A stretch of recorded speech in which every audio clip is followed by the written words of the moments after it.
बेटा सेना में ड्यूटी कर रहा था और उसका पिता गांव से एक गाड़ी भरकर संतरे लेकर उससे मिलने आया। लड़का खुश नहीं हुआ। उसने अपने पिता से कहा, बिना अनुमति के मिलने मत आया करो। पिता ने तुरंत संतरे निकाले और उन्हें कंपनी कमांडर और टीम लीडर को चखने के लिए दी। कुछ नए सैनिक वहां से गुजरे और सोचा कि पिता फल बेच रहे हैं। इससे लड़का बहुत शर्मिंदा हो गया। पिता ने इस बात पर ध्यान नहीं दिया। वह उत्सुकता से एक संतरा छीलकर खाने लगे। कमांडर ने उन्हें याद दिलाया, तोहफे लेना नियमों का उल्लंघन है। पिता ने जल्दी से उसे समझाया कि यह उनका अपना विचार था और इसमें बेटे की कोई गलती नहीं है। कमांडर को दया आई और उन्होंने संतरे खा ली। उन्होंने कहा, मैं इस भावना की कद्र करता हूँ। हालांकि नियमों के अनुसार तोहफे लेना मना था, लेकिन फिर भी लड़के को और अधिक शर्मिंदगी महसूस हुई। लड़के के साथी खुश थे कि उसका पिता उससे मिलने आया है, लेकिन घमंडी लड़का शर्म से भर गया और उसने पिता को तुरंत जाने को कहा। कमांडर ने पिता को कुछ दिन रुकने का निमंत्रण दिया। पिता मान गए क्योंकि वह अपने बेटे को बहुत याद कर रहे थे, लेकिन बेटा सख्त विरोध करने लगा। पिता ने बेटे की भावना समझ ली। उन्होंने कमांडर से विनती की, कृपया बेटे का ख्याल रखें और उसे मेहनत करने की याद दिलाए। फिर वह अनमने मन से चले गए। कमांडर ने बेटे से कहा कि वह अपने पिता को विदा करे, लेकिन बेटा नहीं उठा। पिता बहुत दुखी हुए। टीम लीडर ने भी उसे कहा, लेकिन पिता ने हाथ हिलाया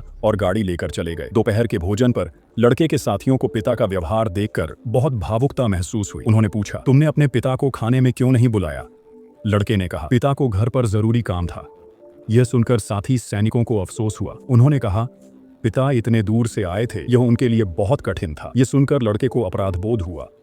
रात में कमांडर ने एक परिचित ट्रक देखा। वह जांचने गया तो ट्रक में से लड़के के पिता जल्दी से उतरे और उन्हें ठंड में कांपते हुए अभिवादन किया। कमांडर ने उन्हें गेस्ट हाउस में ठहरने के लिए कहा, लेकिन पिता ने मना कर दिया। उन्हें डर था कि उनका बेटा नाराज हो जाएगा। वह सिर्फ अपने बेटे को प्रशिक्षण करते हुए देखना चाहते थे और फिर तुरंत चले जाना चाहते थे। पिता का गहरा प्यार देखकर कमांडर भावुक हो गया और इधर अपराध बोध से भरा बेटा सारी रात सो नहीं सका। टीम लीडर ने यह देखा और लड़के से कहा, मैं भी गांव से आया हूं और मुझे कभी भेदभाव का सामना नहीं करना पड़ा। उसने लड़के को चिंता न करने की सलाह दी। लड़के ने तुरंत सिर हिलाकर हामी भरी, जिससे टीम लीडर बहुत खुश हुआ। अगले दिन टीम लीडर नए भर्ती सैनिकों को दौड़ के लिए बाहर ले गया। पिता ने अपने बेटे की यूनिट देखी और बहुत प्रसन्न हुए। टीम लीडर ने यूनिट को रोका और बेटे को बुलाया। उसने ट्रक की ओर देखा तो पिता जल्दी से छिप गए। लड़के ने हिम्मत जुटाई और ट्रक की ओर दौड़ पड़ा।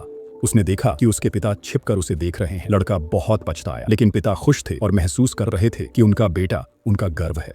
पिता को लगा बेटे को प्रशिक्षण में देर हो रही है, तो उन्होंने बेटे से कहा, तुम यूनिट में लौट जाओ। वह बेटे को पीछे से अनमने मन से देख रहे थे। अचानक बेटा रुक गया, पीछे मुड़ा और अपने पिता को सम्मानपूर्वक सैन्य सलाम किया। ये देख पिता बहुत भावुक हुए और उन्होंने भी सलाम किया।